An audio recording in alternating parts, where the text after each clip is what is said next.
Hello students, welcome back to my YouTube channel Educational Television. We were doing chapter number 3 Electrochemistry. उसमें हमने electrolytic conductance तक कर लिया था, फैक्टर्स अफेक्टिंग इलेक्ट्रोलिटिक कंडक्टेंस. अब conductance की बात आ रही है तो आज हम फिर बड़ी बेसिक जो टर्म्स हैं वो आज हम कर लेते हैं. ठीक है, तो हम स्टार्ट करते हैं from Ohm's law. Ohm's law आप लोग बचपन से पढ़ते आ रहे हो. ओम्स लॉ क्या है हमारे पास कि करंट जो है वो डायरेक्टली प्रोपोर्शनल होता है किसके, पोटेंशियल जो हम अप्लाई करते हैं उसके. किसी भी कंडक्टर में जो करंट फ्लो होता है वो किसके डायरेक्टली प्रोपोर्शनल होता है, टू द पोटेंशियल अप्लाइड. ठीक है, तो बड़ी बेसिक से इसकी स्टेटमेंट है दैट करंट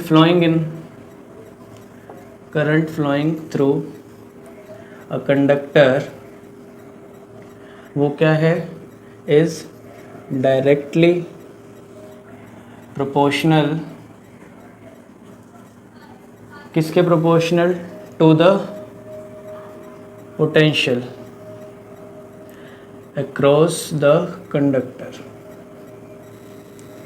तो जितना भी पोटेंशियल एक कंडक्टर के अक्रॉस लगा हुआ होगा उसी के डायरेक्टली प्रोपोर्शनल क्या होने वाला है, करंट. तो हम इसको लिख सकते हैं कि V is directly proportional to I, where V is the potential across the conductor and I is the current flowing through the conductor.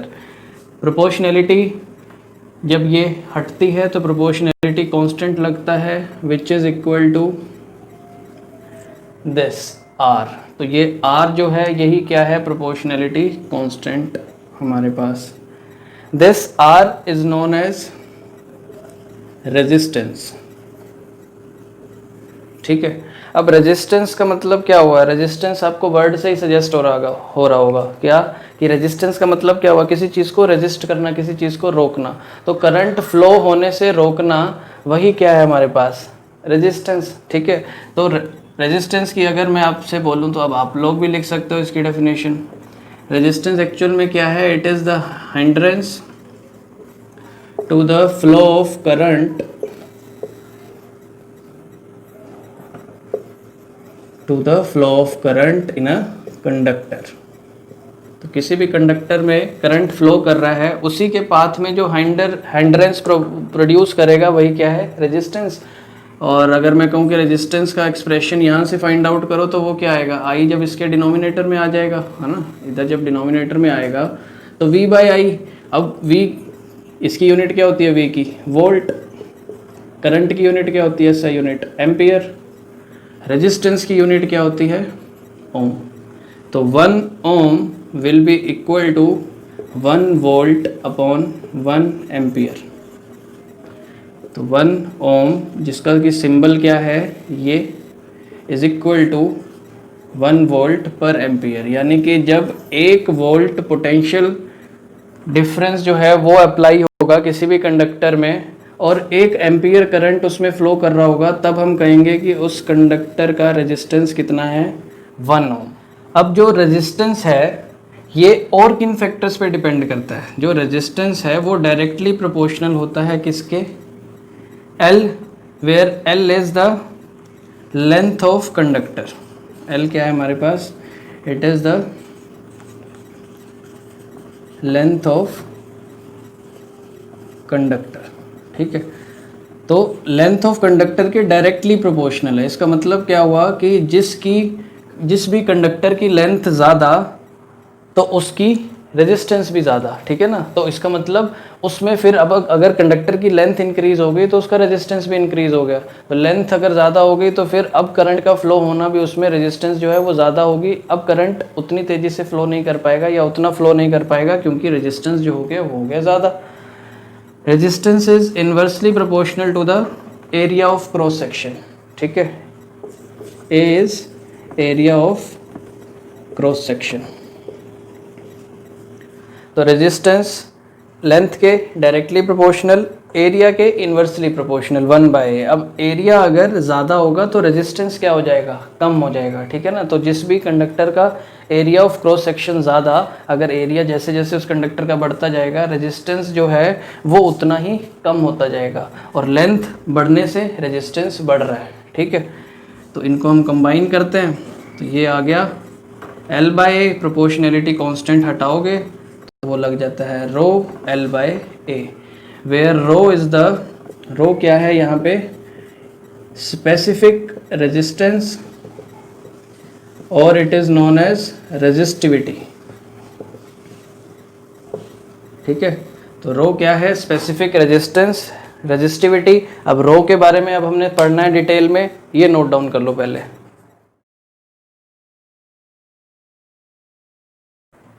अब करते हैं स्टूडेंट्स रेजिस्टिविटी। ठीक है, तो रेजिस्टिविटी हेडिंग डाल दो। रेजिस्टिविटी अभी अभी आपने देखा था कि जो रेजिस्टेंस था वो क्या था, रो L बाय ए, यही था relation, where rho is the resistivity, L is the length of conductor, A is the area of cross section. Cross multiply कर दो, L नीचे A ऊपर चला गया, रो यहीं पे ही बना रहा, तो R इंटू ए अपॉन में क्या आ गया, L। ठीक है, अब अगर एरिया ऑफ क्रॉस सेक्शन क्या हो, 1 मीटर स्क्वायर, लेंथ क्या हो 1 मीटर, ठीक है, या फिर उल्टा भी हो सकता है, क्या, area of cross section 1 centimetre square, length is 1 centimetre. तो जब ये दोनों यूनिट होंगे, यूनिट एरिया होगा और unit he length of conductor होगी, तब जाके जो स्पेसिफिक रेजिस्टिविटी है वो किसके इक्वल आने वाली है, रेजिस्टेंस के इक्वल। पुट करके देख लो, R into 1 upon 1 is equal to rho. तो उस केस में R जो है वो रो के बराबर आ गया। तो इसकी फिर अब आप डेफिनेशन लिख सकते हो रेजिस्टिविटी की, इट इज़ द रेजिस्टेंस, ये रेजिस्टेंस कौन सा है, ऑफर्ड बाय अ कंडक्टर, कौन सा कंडक्टर, ऑफ यूनिट लेंथ, जिसकी यूनिट लेंथ हो, and unit area of cross section, unit area of cross section. तो जिसका एरिया ऑफ क्रॉस सेक्शन वो भी यूनिट हो, लेंथ भी यूनिट हो, तो वो उस टाइम पे जो कंडक्टर की रेजिस्टेंस होगी वही रेजिस्टेंस क्या होगी, स्पेसिफिक रेजिस्टिविटी। तो अब करते हैं इसके बाद next topic which is conductance. अब अभी अभी आपने किया है क्या, रेजिस्टेंस, ठीक है ना। अब रेजिस्टेंस का उल्टा क्या हुआ, कंडक्टेंस। रेजिस्टेंस का मतलब करंट फ्लो होने से रोकना, कंडक्टेंस का मतलब करंट को फ्लो करवाना, ठीक है ना। तो कंडक्टेंस क्या है, it is the property of a conductor to facilitate the flow of electric current. तो इलेक्ट्रिक करंट के फ्लो को फैसिलिटेट करना और ज़्यादा बढ़ावा देना, वही काम क्या है, कंडक्टेंस का है, ठीक है। अब कंडक्टेंस, अगर फिर हम कंडक्टेंस को रिप्रेजेंट करने के लिए आपने यूज़ करना है सिंबल G। कंडक्टेंस अभी मैंने बताया ये क्या है, रेजिस्टेंस का उल्टा। तो reciprocal of resistance is known as conductance. तो G क्या आ गया, 1/R, ठीक है, रेजिस्टेंस का उल्टा। अब रेजिस्टेंस की यूनिट क्या होती थी, ओम। तो कंडक्टेंस की यूनिट क्या आ गई, ओम जब ऊपर आएगा तो कंडक्टेंस की यूनिट आ गई ओम इनवर्स, ओम इनवर्स, क्योंकि जब वो न्यूमरेटर में आया तो इनवर्स हो गया। या फिर उल्टा लिख सकते हैं इसको, ओम का उल्टा MHO, ठीक है।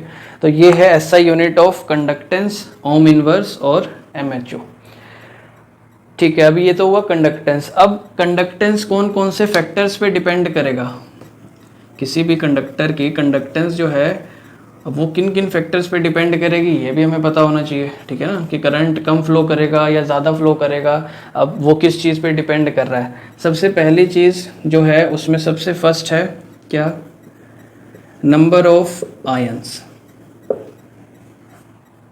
इस फैक्टर को देखते ही आपके दिमाग में बात आ गई होगी, है ना, कि चार्ज कैरी करने का काम किसका है, आयंस का।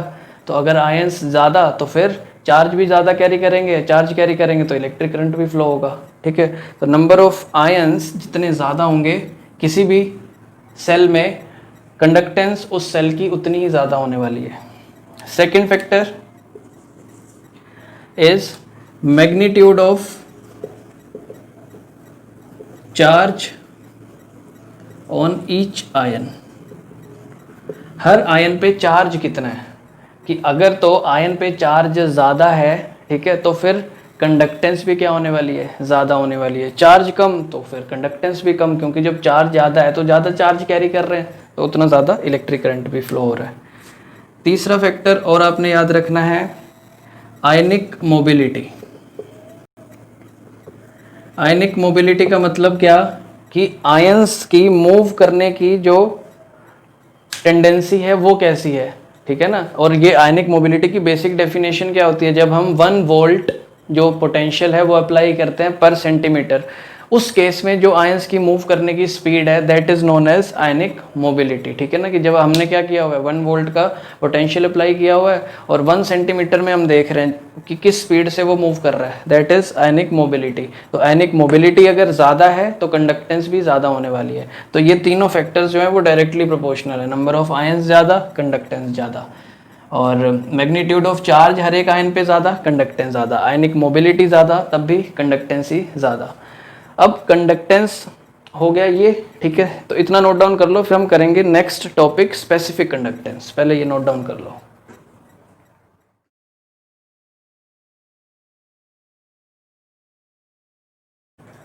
तो अब करते हैं स्टूडेंट्स स्पेसिफिक कंडक्टेंस।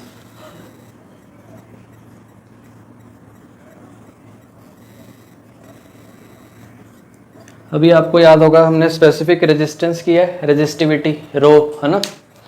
तो उसका रेसिप्रोकल स्पेसिफिक कंडक्टेंस, रेजिस्टेंस का रेसिप्रोकल किया तो कंडक्टेंस आई, तो स्पेसिफिक रेजिस्टेंस का रेसिप्रोकल कर दो तो स्पेसिफिक कंडक्टेंस आ जाएगा, ठीक है। स्पेसिफिक कंडक्टेंस को आपने रिप्रेजेंट करना है इस सिंबल से, this symbol is known as kappa, ठीक है। Specific conductance is known as kappa, और स्पेसिफिक कंडक्टेंस को ही हम क्या कहते हैं, कंडक्टिविटी। जैसे स्पेसिफिक रेजिस्टेंस को क्या कहते थे, रेजिस्टिविटी, तो इसको कहेंगे कंडक्टिविटी, ठीक है। तो कप्पा जो है वो किसके इक्वल है, 1/रो, स्पेसिफिक रेजिस्टेंस का रेसिप्रोकल। अब रो की वैल्यू क्या थी, rho was equal to RA/L, this was the value of rho, ठीक है ना। तो ये वाली वैल्यू हम यहाँ पे डालेंगे, 1/रो की जगह क्या पुट करेंगे, RA/L, L ऊपर गया, सो L जब ऊपर चला गया तो न्यूमरेटर में पहुंच गया, नीचे RA प्रेजेंट है, इज इक्वल टू में कप्पा, ठीक है। तो कप्पा इज इक्वल टू क्या आ गया, L/RA।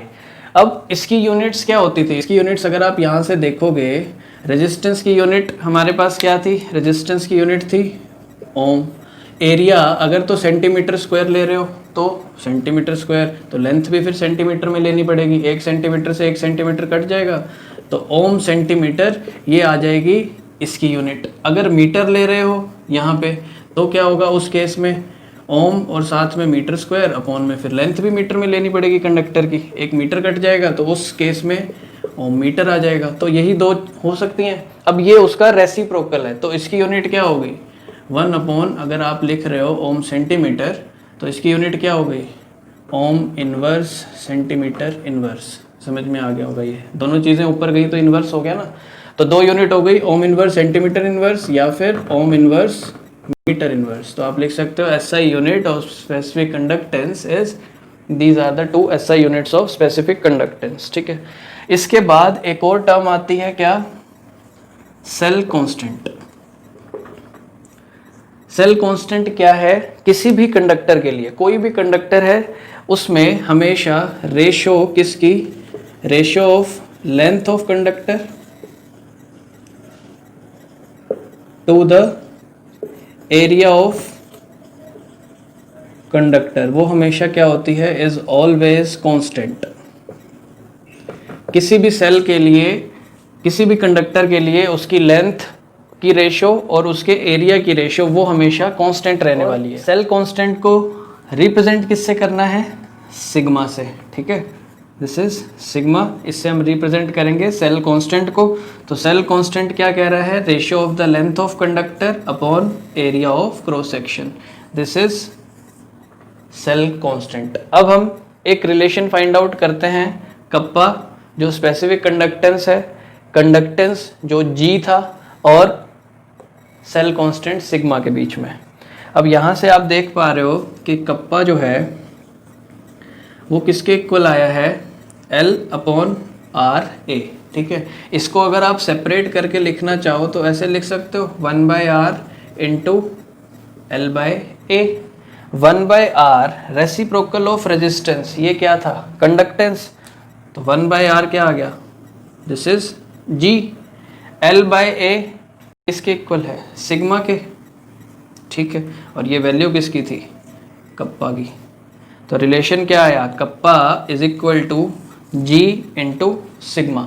इंपॉर्टेंट रिलेशन है, न्यूमेरिकल में आगे हेल्पफुल होगा। ठीक है, तो ये थी स्टूडेंट्स बेसिक टर्म्स जो कि हमें पता होनी चाहिए। इसके बाद हम मोलर कंडक्टेंस और फिर इक्विवेलेंट कंडक्टेंस, बाकी के टॉपिक्स, मेजर टॉपिक्स करने वाले हैं। आज का वीडियो लेक्चर हम यहीं पे फिनिश करते हैं। ठीक है, ये आप सब नोट डाउन कर लो और काम अपना कंप्लीट कर लो, फिर हम नेक्स्ट वीडियो लेक्चर में इसके आगे कंटिन्यू करते हैं। और आज का वीडियो लेक्चर अगर आपको अच्छा लगा है तो फिर वीडियो को लाइक कर देना और वीडियो को शेयर कर सकते हो। चैनल को सब्सक्राइब नहीं किया तो चैनल को भी सब्सक्राइब कर लो। ठीक है, तो मिलते हैं नेक्स्ट वीडियो लेक्चर में, तब तक स्वस्थ रहो, मस्त रहो, व्यस्त रहो। Thanks for watching.